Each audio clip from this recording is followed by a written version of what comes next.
இப்போது புதிய அறிமுகம் ஆச்சி ஹோட்டல் சாம்பார் 50 கிராம் ரூபாய் 20 மட்டுமே.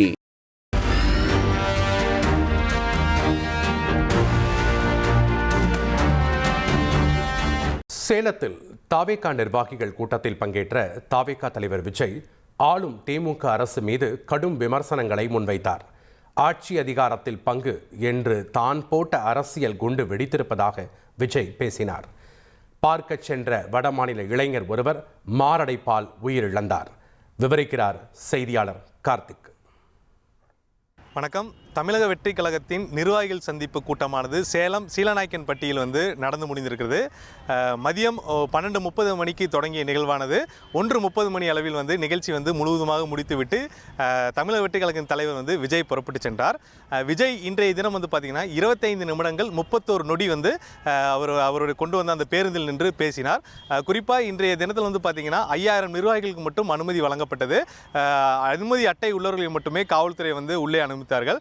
10 மணிக்கு அனுமதி தொடங்கிய சூழலில் தொடர்ச்சியாக அவர்கள் வந்து கொண்டிருந்த பொழுது விஜய் இந்த மைதானத்துக்கு வரக்கூடிய சூழல் இறங்கும் வரைக்கும் நிர்வாகிகள் உள்ளே அனுமதிக்கப்பட்ட சூழல் ஒரு பரபரப்பை ஏற்பட்டிருந்தது.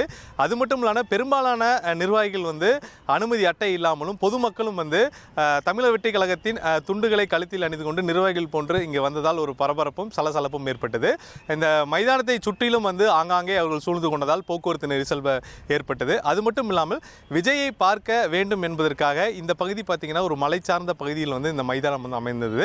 அந்த மலையின் மீதும் தொண்டர்களும் குறிப்பாக பொதுமக்களும் அதன் மீது ஏறியதனால ஒரு பெரும் பரபரப்பு ஏற்பட்டது. தொடர்ந்து அவர்களை கீழே இறக்குவதற்கு தொண்டர் படை, அதாவது விஜய்க்கு பாதுகாப்பு கொடுப்பதற்காக சேலம் மாவட்டத்தைச் சேர்ந்த மாவட்ட செயலாளர்கள் ஏற்பாடு செய்த பாதுகாப்பு மற்றும் தொண்டர் படையை வைத்து அங்கு மலை மீது ஏறியவர்களை இறக்கினார்கள். இருந்த போதிலும் விஜய் பேசும்போது விஜயின் பின்புறத்திலே இருக்கக்கூடிய அந்த மலை மீது ஒரு 20க்கும் மேற்பட்டோர் உட்கார்ந்து அந்த விஜயோடைய பேச்சை கேட்டுக்கொண்டிருந்தது மிக முக்கியமாக பார்க்கப்படுகிறது.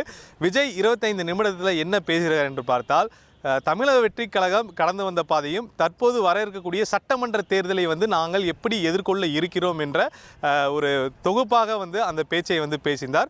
குறிப்பாக விஜய் பெரும்பாலான இடங்களில் குறிப்பாக செய்தியாளர் சந்திப்பை தவிர்த்து வருகிறார்.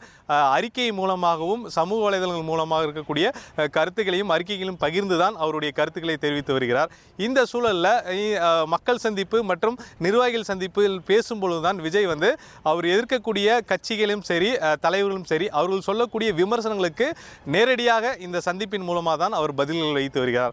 அதன் அடிப்படையில் இன்று பெரும் பரபரப்புக்கு உள்ளாக்கிய அரசியல் கட்சி தலைவர்கள் மத்தியில் ஒரு சலசலப்பை உண்டாக்க இருக்கக்கூடிய மகளிர் உரிமை தொகைக்கான அந்த பண வரவைப்பு பெரும் ஒரு சலசலப்பை ஏற்படுத்தியிருக்கு. அது குறித்து விஜய் என்ன பேசுகிறார் என்பதை நம்ம பார்ப்போம்.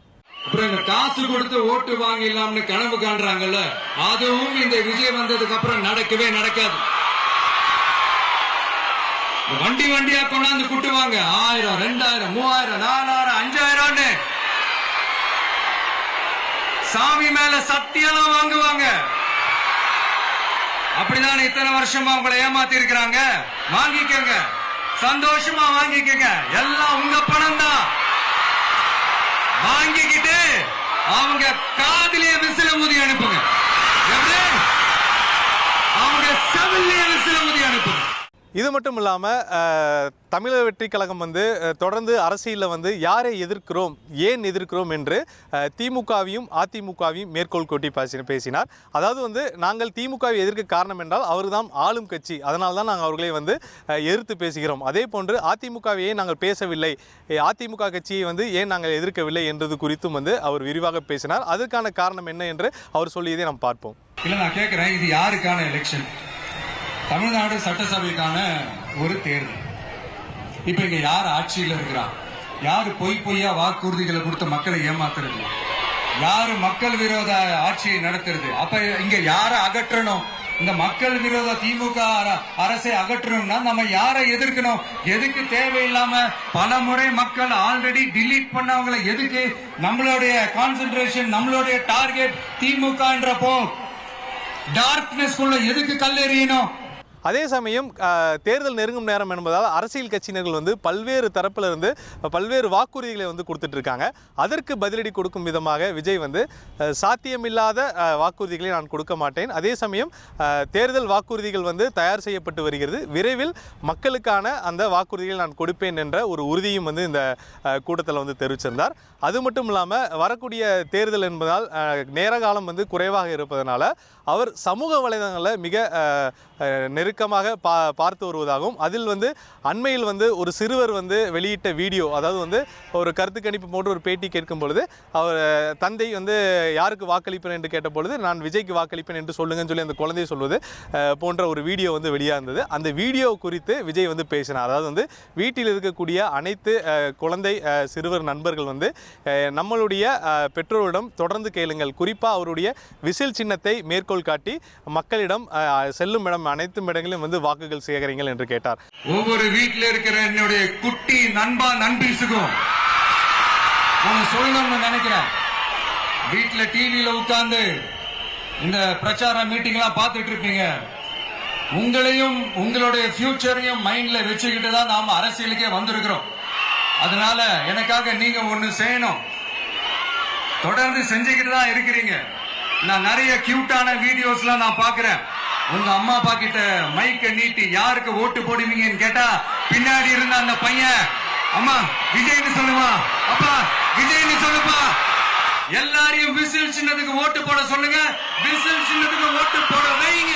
அதே சமயம் விஜய் வந்து வீட்டை விட்டு வெளியே வா என்று அரசியல் கட்சியினர் கொடுக்கக்கூடிய அந்த அழுத்தத்திற்கு என்னுடைய வீடு என்று எது தெரியுமா என்ற ஒரு கேள்வியை மக்கள் முன்னாடி வைத்து தமிழ்நாடு தான் என்னுடைய வீடு, நான் தமிழ்நாட்டு மக்களுக்கு நன்றி கடன் செலுத்துவதற்காகத்தான் இந்த அரசியலுக்கு வந்திருக்கிறேன், வேறு எந்த விதமான ஊழல் செய்யவோ மற்ற வேறு எதுவும் நான் செய்ய மாட்டேன் என்ற வாக்குறுதியும் வந்து மீண்டும் மீண்டும் மக்கள் மத்தியில் அவர் வந்து தெளிவுபடுத்தக்கூடிய பேச்சாக இந்த கூட்டத்திலும் இருந்தது.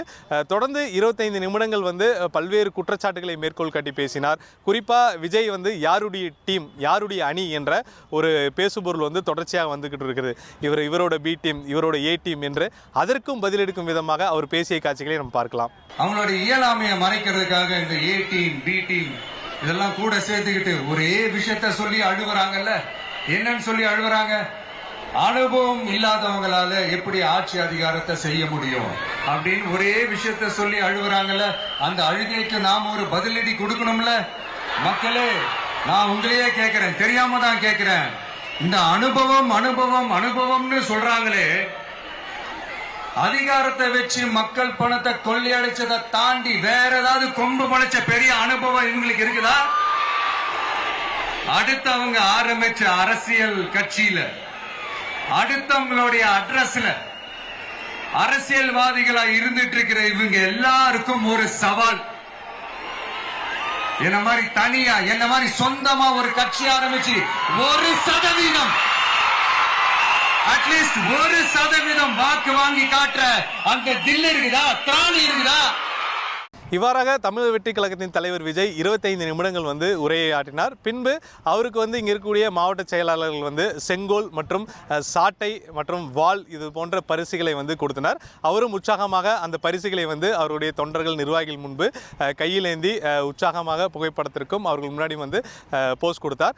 தொடர்ந்து நிகழ்ச்சியை முடித்துக்கொண்டு இங்கிருந்து சேலம் விமான நிலையம் சென்று தனி விமானம் மூலமாக சென்னை புறப்பட்டார். நிகழ்ச்சி முடிய நேரம் பார்த்து ஒரு 5க்கும் மேற்பட்டோர் வந்து லேசான மயக்கம் அடைந்தனர். அது மட்டும் இல்லாமல் விஜயை பார்ப்பதற்காக இந்த பகுதியில் இருக்கக்கூடிய மக்கள் வந்து தள்ளுமுள்ளு ஏற்பட்டு உள்ளே வருவதற்கு போட்டி போட்டு வரக்கூடிய காட்சிகள் நம்மளால் பார்க்க முடிந்தது. போலீசார் ஒரு பக்கம் பாதுகாப்பு பணி கொடுத்தாலும் அவர்களுடைய கட்சி சார்பாக 1000க்கும் மேற்பட்டோர் வந்து தன்னார்வலர்களாகவும் அந்த தொண்டர்படையை சேர்ந்த அவர்கள் வந்து இந்த பாதுகாப்பில் ஈடுபட்ட காரணத்தினால தான் பெரும்பாலான போக்குவரத்து நெரிசல் வந்து தவிர்க்கப்பட்டது என்று சொல்லியிருக்காங்க.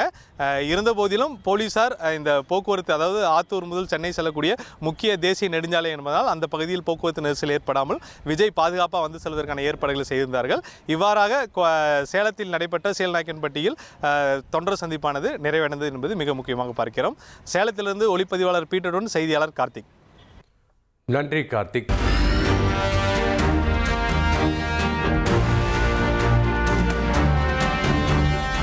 இப்போது புதிய அறிமுகம் ஆச்சி ஹோட்டல் சாம்பார் 50 கிராம் ரூபாய் 20 மட்டுமே.